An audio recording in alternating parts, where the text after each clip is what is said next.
से धरती, हर चेहरे पर है मुस्कान। खुशहाल हुआ है अपना किसान, पंजाब किसान।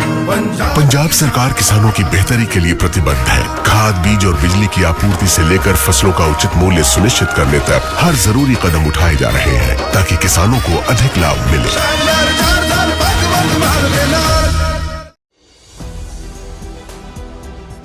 4 PM न्यूज़ नेटवर्क में दोस्तों आपका स्वागत है। मैं हूं आपके साथ राशिद ज़हीर। चर्चा ये चल रही है कि साहब ईरान का और अमेरिका की बातचीत चल रही है इस्लामाबाद में, यह होने वाली है। फाइनेंशियल टाइम्स ने इसको छापा है। इसराइल का एक अखबार है हेरेट्स, उसने भी इसको छापा है। भारत में चर्चा ये होने लगी, और जाहिर सी बात है, स्वाभाविक है, 140 करोड़ लोगों का देश है, और कूटनीति के एतबार से अगर इतना पशे पुश्त यानी कि कमर के पीछे पड़ा हो, अंदाज़ा नहीं करना चाहिए, उम्मीद नहीं होनी चाहिए। हमारा रोल हर जगह होना चाहिए। तो बात ये चल रही है कि इस बातचीत में भारत शामिल क्यों नहीं है, भारत मध्यस्थता कराने में शामिल क्यों नहीं है। पाकिस्तान जैसा एक फकिट्टा ही इसलिए कह रहा हूँ कि सऊदी अरब पैसे मांगता है तो चीन से लेके देता है, चीन अरब पैसे मांगता है तो सऊदी अरब से लेके देता है। 2-2.5 अरब डॉलर का उससे जो है कर्जा बर्दाश्त नहीं हो रहा है, बल्कि अभी 5 से 10 अरब डॉलर उधार मांग रहा था अमेरिका से, और कह रहा था साहब मैं लड़ाई में शामिल हो जाऊंगा। सऊदी अरब से कह रहा था 5 अरब मेरे बैंक अकाउंट में डाल दीजिए, 5 अरब का तेल उधार दे दीजिए। ये हालत उसकी है। लेकिन सिफारती एतबार से मैं तो आपके सामने ज़माने से कह रहा हूँ कि इस समय वो उभर करके दुनिया के सामने आया है। कहा जा रहा है कि साहब वो बड़ी परमाणु ताकत है, तो परमाणु ताकत तो हम भी हैं। हमारा रोल क्यों नहीं आता है? जब भी कभी दुनिया के फैसले होते हैं उसमें भारत नज़र नहीं आता। अब इन दिनों कुछ सालों से, पहले आया करता था, भले ही वो गुटनिरपेक्षता के मद्देनज़र आता था। यूक्रेन रशिया के युद्ध के बारे में बात तो चली थी, लेकिन उसके बावजूद भी हमें किसी प्लेटफॉर्म पे शामिल नहीं किया जाता। और ये बात मैं आज नहीं कह रहा हूँ, मैं आपसे बहुत पहले से कह रहा हूँ कि जब अफ़गानिस्तान का फैसला कतर में चल रहा था, कहाँ था भारत? बताइए भाई। इसके अंदर चलिए मान लीजिए कि मुनीर जो है वो उसका पिट्ठू है ट्रम्प का, वो अपनी कौम को और पाकिस्तान की कौम को बेच रहा है, मान लिया। लेकिन जब कतर के अंदर एक छोटा सा मुल्क ऐसी सिफारतकारी कर रहा था कि दुनिया के दूसरे मुल्क शामिल थे, उसमें रशिया भी था, उसमें चीन भी था, है, उसमें भारत क्यों नहीं था? इसलिए नहीं था क्योंकि कूटनीति के मद्देनज़र ईरान का जो वो प्रोफेसर है वो बिल्कुल सही कह रहा था कि रणनीति, कूटनीति का अभाव है, दिवालियापन है हमारे अंदर इस समय। बहरहाल आपको मालूम है दोस्तों कि ईरान और अमेरिका की बातचीत के बारे में कहा जा रहा है कि पाकिस्तान के इस्लामाबाद में बात होने वाली है। ये बहुत आधिकारिक नहीं है, लेकिन फाइनेंशियल टाइम्स ने, हेरेट्स ने और दुनिया के दूसरे अखबारों ने इशारा दिया है, छापा है। JD वेंस जो उसके राष्ट्रपति हैं वो वहाँ आने वाले हैं। हो सकता है ईरान का स्पीकर, जिसके बारे में गालिबाफ नाम उसका, वो आकर के बातचीत करे। वो एक अलग मसला है, दूसरे एपिसोड में बताऊंगा कि वहाँ क्या कन्फ्लिक्ट हो गया है।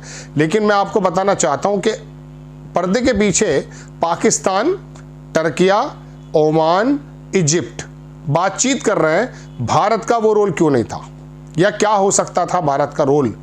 अमेरिका कदम कदम पर हमें किस प्रकार से पीछे धकेलता है, कितनी बातों से मैं आपको साबित करूं। मोदी जी की वजह है, या बीजेपी की वजह है, या RSS की वजह है? हम लोगों ने अपना वो मेयार, अपना वो किरदार क्या खो दिया है कि जिसमें हमें दुनिया की कहीं भी कोई पंचायत लगेगी उसमें भारत को शामिल नहीं किया जाएगा। और मैं एक ही जगह की बात नहीं कर रहा हूँ दोस्तों आपसे। आप गाज़ा का बोर्ड पीस हो, बुलाया गया था बस ऐसे कि $1 बिलियन दे दो, आ जाइए, शामिल हो जाइए।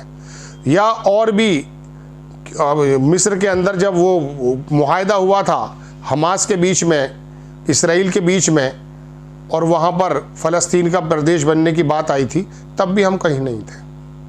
हमारे रीजन में घटनाएं हो रही हैं। श्रीलंका जैसा मुल्क अपनी सिफारतकारी से दुनिया के अंदर छा जाता है, हमारा नाम नहीं है। वजह दोस्तों आप खुद अंदाज़ा कर सकते हो, अपने मियाँ मिट्ठू बनकर के कुछ हासिल नहीं होता।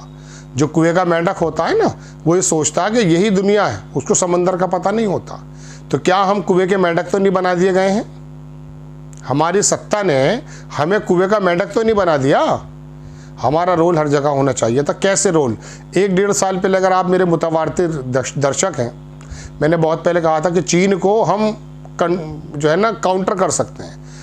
ये जो तमाम आसियान के मुल्क है ना, इंडोनेशिया है, फिलीपींस है और ये मलेशिया है, सारे इनको लगा करके अगर अपने साथ हम अपना एक ऐसा गठजोड़ तैयार कर सकते थे कि चीन उसमें परेशान होता, अमेरिका वहाँ बैठकर ताइवान के साथ खेलता और चीन परेशान होता है।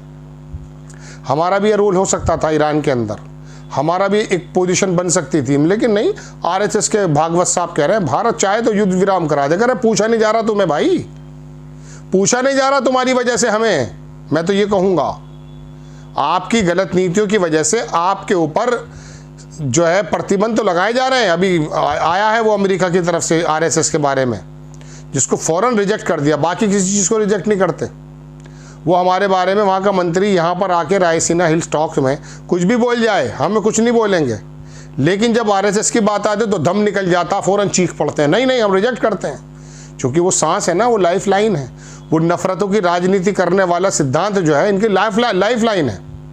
तो दोस्तों हो सकता था, क्या हो सकता था वो मैं आपको बता रहा हूँ। जो यहाँ पर ये मुनीर बैठ करके काम करा रहा है, बिचौलिया बन करके पैसे खाने के चक्कर में है, हम ऐसा काम नहीं करते, हम इज्जत के साथ काम कर सकते थे।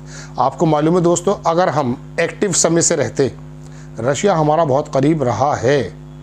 मैं ये नहीं कह रहा हूँ आज इतना करीब है, लेकिन था और है भी। चलिए, रशिया अगर हमारे पक्ष में हो, अफगानिस्तान हमारे पक्ष में है, वहाँ पर भले ही वो पाकिस्तान के खिलाफ बात करता हो, लेकिन हम उसको कैश कर सकते थे। रशिया के मद्देनज़र, अफगानिस्तान के मद्देनज़र ईरान हमारा बहुत पक्ष में था। चाबहार छोड़ा, पेट्रोल लेना छोड़ा, दुनिया भर की बातें कहनी शुरू कर दी, और हद यह है कि जा कर के बैठ गए इसराइल की लोकसभा में, वहाँ पे वो गले में डलवा करके आ गए सम्मान, और पूरी दुनिया को बता दिया कि हम तो पक्ष ले रहे हैं यहूदियों का। पूरी दुनिया में अमेरिका इसराइल के साथ एक ही आदमी है, टीटीपी, समझ रहे हैं। इसके अलावा कोई नहीं है, ना पूरा यूरोप है, ना पूरे मध्य एशिया में कोई है, और जो सऊदी मुल्क उसके गुण गाते थे वो भी उससे दूर हो रहा है। तो ऐसे में दोस्तों ईरान हमारे पक्ष में था, हम चाहते तो बात कर सकते थे, लेकिन ईरान को पहले से ही बता दिया था कि नहीं, हम तो उस खेमे में खड़े हैं। हिंदुत्व की सोच और ज़ायनिस्ट की सोच, हम दोनों एक में उसमें हैं। वो अपना ग्रेटर इसराइल कहता है, हम अपना अखंड भारत कहते हैं। जब इस प्रकार की छोटी और ऊंची मानसिकता दिखाओगे तो दुनिया के बड़े प्लेटफॉर्म पर कहाँ नजर आओगे? नहीं आओगे। एक शेर है शायर का कि छोटी छोटी बातों में कब तक अपने को उलझाओगे, पतली गलियों से निकलोगे तो खुली सड़क पर आओगे। तो खुली सड़क पर आइए। ये शाखाओं के अंदर जो है ना, लाठी भांजने से पता नहीं चलता है कुछ। ईरान हमारी बात नहीं टाल सकता था अगर हम ईरान के साथ पेट्रोल लेते रहते। अभी तो अमेरिका ने कहा कि पेट्रोल ले लीजिए ईरान से, उसके कहने से ले रहे हैं हम, अब क्या फ़ायदा? रशिया से उसके कहने से ले रहे हैं, क्या फ़ायदा? हम रुके क्यों थे, या कम ही क्यों किया था पेट्रोल लेना? कह देते यार हमारा अपना मसला है, हम जाने, तुम्हारा क्या मतलब पड़ा है। अब स्टेट ऑफ हॉर्मस बंद है, श्रीलंका को वहाँ का विदेश मंत्री वो सफ़ीर कह रहा है ईरान का कि तुम्हें जो चाहिए वो सब कुछ देंगे हम। पाकिस्तान के लिए रास्ता खुला हुआ है, श्रीलंका के लिए रास्ता खुला हुआ है, जापान को पैसे लेके देकर छोड़ रहा है, और चीन और रशिया की तो बात छोड़ दीजिए, वो तो वहाँ पर उसको मदद ही कर रहे हैं। वो काम हमारा भी साथ हो सकता, हम चीन और रशिया के बराबर में खड़े होते, कम से कम इतना वजूद है हमारा। लेकिन क्या करें, हमारा चलाने वाला अगर मामला ही दूसरा हमें ही बकरियां बना दे तो क्या दिक्कत है? ये तो गडरिया के ऊपर बात है ना कि वो शेर चरा रहा है या बकरियां चरा रहा है, उसने शेरों को बकरियां बना दिया दोस्तों। तो आ सकते थे, इसको लामबंद करके रशिया से बात करते, ईरान हमारे पक्ष में होता और हम कहते, और चीन भी देखता रह जाता कि हाँ ये हुआ क्या है, या चीन शामिल होता, कोई दिक्कत नहीं है। लेकिन हमारा उसके अंदर किरदार ज़बरदस्त तरीके होता, वो तो पैसे के लिए कर रहा है काम, लेकिन आप अपनी मान सम्मान के लिए, अपने वजूद के लिए काम कर सकते थे। लेकिन समझाए कौन? सवाल करने वाले को तो जेल में डालते हैं आप। जय हिंद।